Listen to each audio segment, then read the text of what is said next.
Assalamu alaikum class. So in today's video I will gonna explain that what basically lexical stylistic is and what are lexical stylistic devices, fine, how you could identify different figure of speeches or figurative devices, or we could say literary devices. I will gonna give you examples of such devices, fine. So here we go.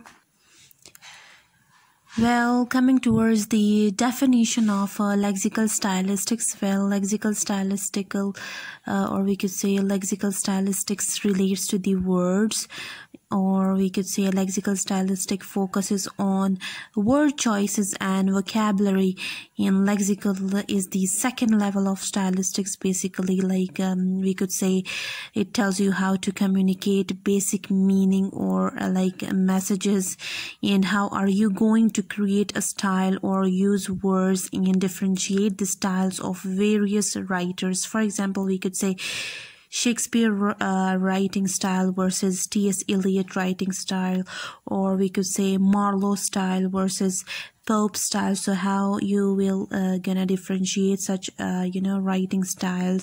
So for this purpose we use lexical stylistic devices, fine, or we could say literary devices or figurative devices. So basically figurative devices are poetic language used by poets because they have a poetic license. So here I have mentioned several figurative speeches, or we could say figurative devices. Coming towards the first figure of speech, that is simile, fine. We could say simile is indirect comparison, like you compare or contrast two or more things, like by using as or like, or we could say simile is used to make comparison. It uses words, we could say as or like, in order to compare two things, fine.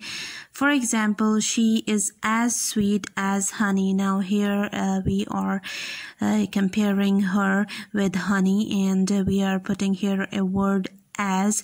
So it means actually we are talking about comparison, that is indirect comparison, fine. So actually this is what we call it, simile. Coming towards the second example of simile, that is she is like a box of chocolate. So now we are comparing her with the box of chocolate. It is indirect comparison basically, and here we are using word like. So that is why we could say such examples are included in simile, fine. Coming towards the second figure of speech or figurative device or literary device, that is metaphor, fine. So basically metaphor is opposite to simile, because we could say metaphor is direct comparison, or we could say a comparison without making use of words. We could say like or as such, like we have used in simile, fine. So here we will gonna say that a metaphor is a direct relationship, fine, or we could say a direct comparison without making use of such words. And basically metaphor is an implied form. For example, here we go. My life is an open book. So actually I am comparing my life with an open book. So here I'm not using words like as or like, fine. Here I am comparing directly my life with open book. So this is what we call it, metaphor.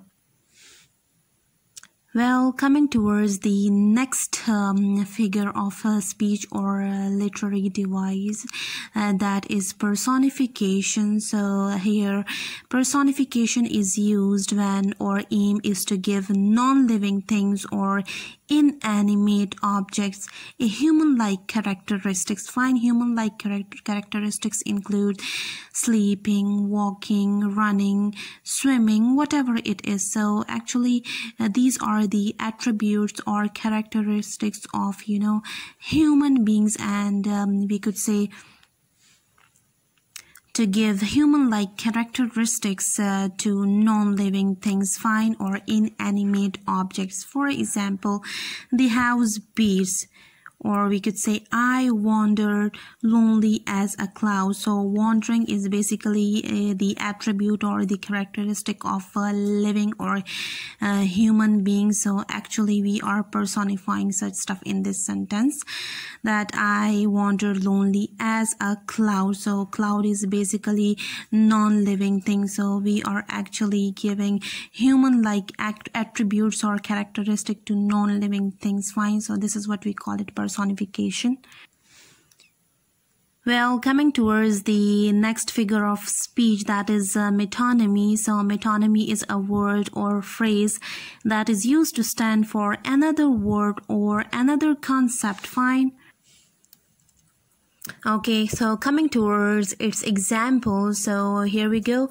The White House will be announcing the decision. So here White House is basically the metonymy, fine. So how it is metonymy? Because we could say we have read previously that metonymy is a word or phrase that is used to stand for another word or for another concept. So here White House is used for president here, fine. So it means that the president will be announcing the decision.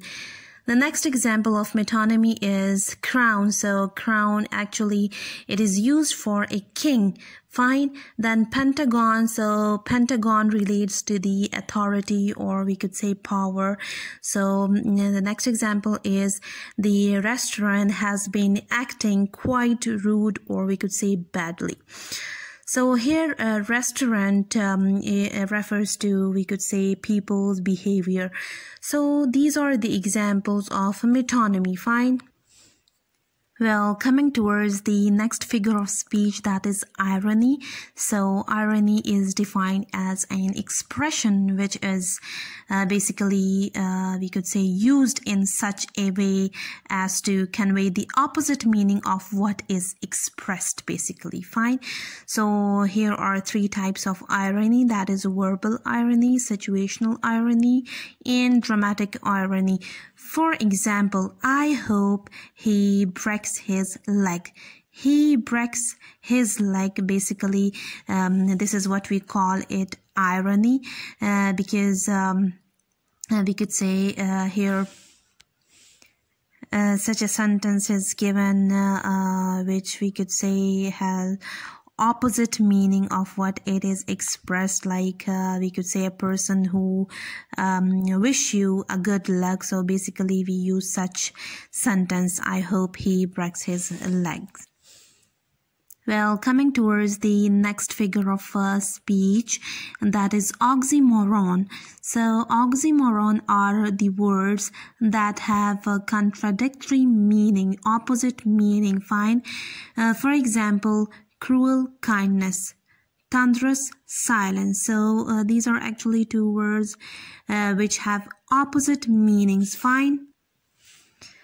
Well, the next important figure of speech is hyperbole. So actually hyperbole is used for much exaggeration purposes, and actually to praise someone or to grab the attention of the reader, basically to emotional impacts, fine.